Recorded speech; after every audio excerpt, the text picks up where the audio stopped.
नमस्कार दोस्तों, मैं बी एस सुरुचि आप सभी लोगों का हार्दिक स्वागत करता हूँ मेरी कक्षा 8वीं में। दोस्तों, आज हम जो पाठ पढ़ने जाने वाले हैं वो बड़ा ही रोचक पाठ है। शायद आप लोग आपकी ज़िंदगी की कहानी भी इसमें देख सकते हो या समझ सकते हो। कई बार ज़िंदगी में हम लोग फुर्सत के क्षण बिताने के लिए कहीं पर जाते हैं, लेकिन कई बार वही आराम, वही विश्राम हम लोगों के लिए किस तरीके से मुसीबत बन जाता है, इसके बारे में हम लोग देखने जाने वाले हैं। हमारे पाठ का नाम है पूर्ण विश्राम। और पूर्ण विश्राम इस पाठ को लिखा है सत्यकाम विद्यालंकार जी ने। तो सत्यकाम जी का जन्म 1935 में लाहौर में हुआ था। वे एक सफल संपादक के साथ साथ एक अच्छे लेखक और कवि भी थे। सुलभ और सीधी भाषा की वजह से उनके लेखन दुनिया भर में या सभी लोगों में बड़े ही प्रसारित थे या अच्छे लोगों को लगते थे। प्रस्तुत पाठ के जरिए हम लोगों को सत्यकाम जी कहना चाहते या दर्शाना चाहते कि हम लोगों को फुर्सत के मौके बड़े ही मुश्किल से मिलते हैं, और जो मुश्किल से मिलने वाले पल होते हैं उनको भी अगर हम अपने घर के या व्यवहारिक बातों की वजह से खो दे, तो उस पलों के लिए किए गए खर्च का क्या मतलब निकलता है। तो हमारे इस पाठ में भी कवि ने एक हास्य और व्यंग्य के साथ साथ हम लोगों को जीवन की इस महत्वपूर्ण सूचना को भी दर्शाई हुई है। तो आइए देखते हैं पाठ में कवि लेखक हमें क्या कहना चाहते हैं।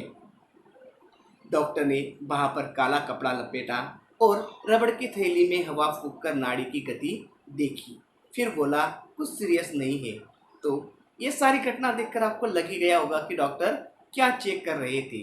तो डॉक्टर ने उनके बाह पर काला कपड़ा लपेटा और रबड़ की जो नली थी उसमें हवा फूंककर उन्होंने नाड़ी चेक की और कहा कि अब घबराने की कोई जरूरत नहीं, घबराने की कोई बात नहीं है। दफ्तर से छुट्टी लेकर बाहर हो आइए। विश्राम आपको पूर्ण निरोग कर देगा, लेकिन विश्राम पूर्ण होना चाहिए। तो डॉक्टर ने उन्हें सलाह दी कि अगर आप अच्छी तरीके से सेहतमंद बनना चाहते हो तो आपको विश्राम की सख्त आवश्यकता है। इसलिए आप दफ्तर से कुछ दिनों की छुट्टी लीजिए और उस छुट्टी का उपभोग एक अच्छे विश्राम के रूप में लीजिए, लेकिन वो विश्राम भी पूरा होना चाहिए। लेखक की पत्नी इस बात को सुनकर बड़ी प्रसन्न, बड़ी खुश हो रही थी।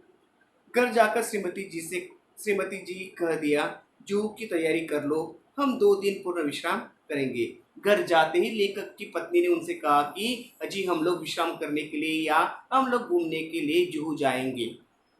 एक दिन बाद पूर्णिमा थी। चांदनी रात का मजा जुहू पर ही है। एक दिन पहले ही आधी रात से उन्होंने तैयारी शुरू कर दी। तो जिस दिन वे जाने वाले थे ठीक उस दिन उससे एक दिन पहले पूर्णिमा आने वाली थी, और चांदनी रात का अगर मजा लेना है तो जुहू से अच्छी जगह कोई हो ही नहीं सकती, ऐसा उन्हें लग रहा था। इसलिए उन्होंने आधी रात से ही वापस जाने की तैयारी में वे लोग जुट गए।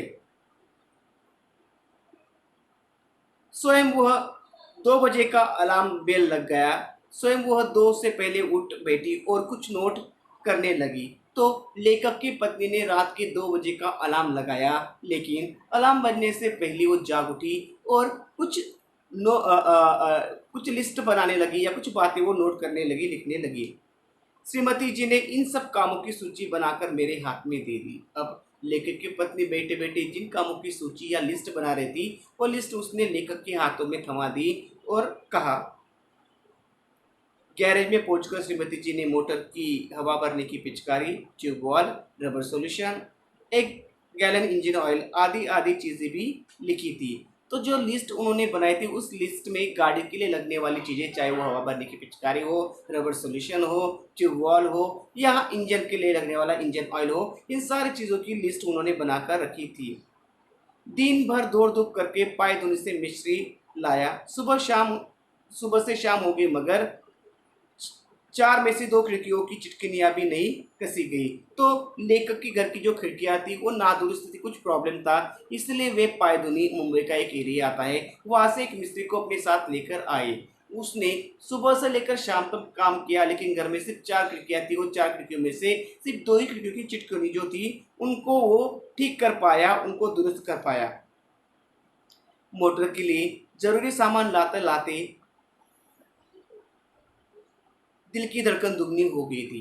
तो लेखक अपने मोटार के लिए जो चीज़ें ला रहे थे, वो चीज़ें उन्हें एक जगह से दूसरी जगह लानी थी। इस भागा-दौड़ी में उनकी साँस और ज़्यादा बढ़ गई, फूल गई थी, उनकी दिल की धड़कन दुगनी हो चुकी थी।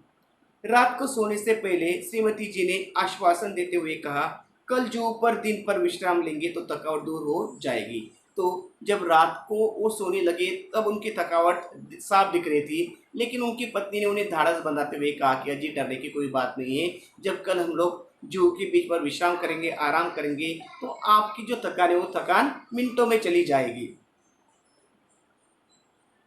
श्रीमती जी ने अपने कर कमलों से घड़ी की कुंडी घुमाकर अलार्म लगा दिया और खुद बाहर जाकर मोटर का पूरा मुआयना करके यह तसल्ली कर ली कि सूची में लिखा सब सामान आ गया या नहीं।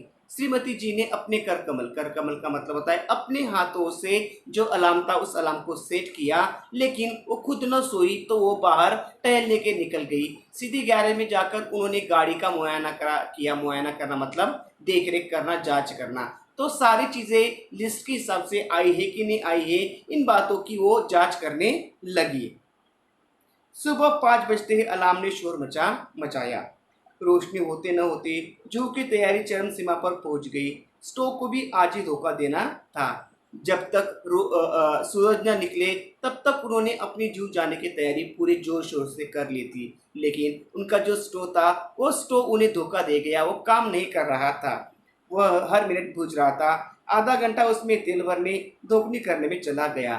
तो जिस स्टोव के बारे में वो बात करें वो केरोसिन पर चलने वाला स्टोव था। तो केरोसिन पर स्टोव चलने वाला स्टोव होता है उसके अंदर दोगुनी से हवा भरनी पड़ती है और वो कभी कभी अच्छी तरीके से काम करता है, लेकिन आप कई बार कितनी भी मेहनत करो वो कभी शुरू नहीं होता या काम नहीं करता है। आखिर चाय का प्रोग्राम स्थगित कर दिया और हम दत्तचित्त हो तैयारी में जुट गए। उन्होंने चाय पीने का जो प्रोग्राम था वो कैंसिल किया क्योंकि उनका स्टोव काम नहीं कर रहा था और एक बार फिर से वो अपनी तैयारी में दत्तचित्त मतलब एकाग्र होकर या मन लगाकर उस अपनी तैयारी को पूरे करने लगे।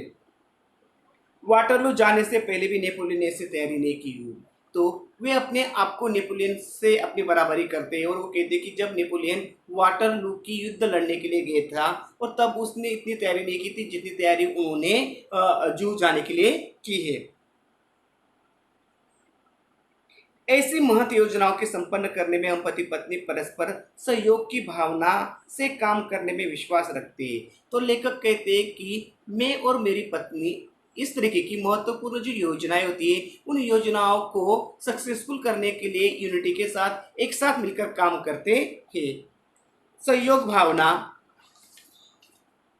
हमारे जीवन का मूल मंत्र है। तो कोऑपरेशन जो है, कोऑपरेशन उनके जीवन की सक्सेस का राज है, ऐसा वे यहाँ पर कहते हैं। सहयोग मन वचन कर्म इन तीनों से होता है। तो लेखक कहते हैं कि अगर जो सहयोग है सहयोग मन से होता है, वचन से होता है और कर्म के द्वारा किया जाता है। जीवन का यह मल मंत्र मुझे भूला न था। तो यह जो मूल मंत्र था इस मूल मंत्र को लेखक भूले नहीं थे। श्रीमती जी ने मुझे मेरे कामों की याद दिलाने लगी और उनके उपकार के बदले उनकी चिंताएं कम करने में उनका हाथ बटाने लगा। तो लेखक की पत्नी लेखक को उनके एक एक काम को याद दिलाने लगी और लेखक उन कामों को कर कर उनकी पत्नी की जो एक एक चिंता थी उस एक एक चिंता को दूर करने का प्रयास करने लगे। मैंने याद दिलाया, पुड़ियों के साथ मिर्ची का अचार जरूर रख लेना। तो लेखक ने अपनी पत्नी को याद दिलाते हुए कहा कि अजी आपने जो पुरिया बनाई है उन पुरियों के साथ जो मिर्ची का अचार है उस मिर्ची के अचार को भी साथ रख लो। श्रीमती जी बोली, अचार तो रख लूंगी पर तुम भी समाचार पत्र रखना भूल न जाना, मैंने अभी तक पढ़ा नहीं है। तो लेखक की पत्नी ने जवाब देते हुए कहा कि अजी मैंने अब तक समाचार पत्र नहीं पढ़ा है, इसलिए उस समाचार पत्र को आप साथ में ले लीजिए। मैं बोला, वह तो मैं रख लूंगा लेकिन तुम गुलबंद न भूल जाना जो हम पिछले साल कश्मीर से लाए थे। तो लेखक ने कहा कि मैं बिल्कुल नहीं भूलूंगा, अखबार रख लूंगा, लेकिन पिछली बार जब हम लोग कश्मीर गए थे तो कश्मीर से मैं वहां से गुलबंद लेकर आया था। उस गुलबंद को रखना भूलना मत क्योंकि जू पर बड़ी सर्द हवा चलती है, ऐसा उन्होंने सुना है। गुलबंद तो रख लूंगी लेकिन तुम कहीं बेरिंग सूट रखना न भूल जाना, नहीं तो नहाना धरा का धरा रह जाएगा। तो लेखक की पत्नी ने उन्हें याद दिलाया कि आप भूलना नहीं, आपको बेदिंग सूट याद से रखना है, नहीं तो हमारे नहाने का जो प्रोग्राम है वो वैसे ही रह जाएगा। बेदिंग सूट के बारे में आप भली भांति जानते हो, और तुम कहीं रबर की कैप भूल गई तो गजब हो जाएगा। तो लेखक ने अपनी पत्नी को याद दिलाया कि बेदिंग सूट तो मैं रख लूंगा, लेकिन जो रबर की कैप है उस रबर की कैप को रखना तुम भूलना नहीं। वह तो रख लूंगी, लेकिन कुछ नोट पेपर लिफाफे भी रख लो, और देखो राइटिंग पैड भी न भूल जाना। तो लेखक की पत्नी ने कहा कि मैं उस कैप को नहीं भूलूंगी, लेकिन तुम याद से कुछ नोट पेपर, लिफाफे और राइटिंग पैड जो है उस राइटिंग पैड को रखना ना भूलना। राइटिंग पैड का क्या करोगी? तो लेखक ने जब राइटिंग पैड के बारे में सुना तो उन्होंने कहा कि अरे राइटिंग पैड, इसका क्या करना है, इसे क्यों साथ में ले रहे हो? कई दिनों से माँ की चिट्ठी आई पड़ी है, जो ऊपर खाली बैठे जवाब दे दूंगी, यो तो वक्त भी नहीं मिलता है। तो लेखक की पत्नी ने कहा कि मेरी माँ की चिट्ठी आए हुए कई दिन हो गए, लेकिन मैं अपने कामों में इतनी व्यस्त थी कि मैं उन चिट्ठियों का जवाब दे नहीं पाई, इसलिए उन चिट्ठियों का जवाब वहाँ पर बैठे बैठे मैं दे दूंगी या लिख दूंगी। और सुनो, बिजली के बिल और बीमा के नोटिस आ पड़े हैं, उनकी भी भुगतान करना है, उन्हें भी डाल लो लेना। तो उन पत्नी ने उन्हें याद दिलाया कि जो बिजली का बिल है, बिजली का बिल और साथ ही साथ इंश्योरेंस के जो इंस्टॉलमेंट की जो रसीद है वो आ गई है। शायद बिजली का दफ्तर और बीमा ऑफिस रास्ते में आता होगा, और वो साथ ही में वहीं पर वो काम या जो पेड करनी है चीज़ें उनकी भुगतान करनी है वो भी कर देना चाहते थे।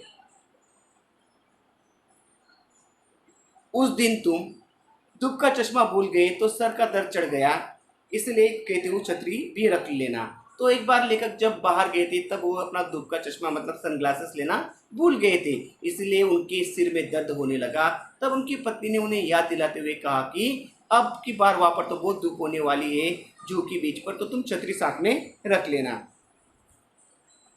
अच्छा बाबा, रख लूंगा। और देखो देखो, धूप से बचने की क्रीम भी रख लेना, शाम तक छाले पड़ जाए, वह बहुत करारी धूप पड़ती है।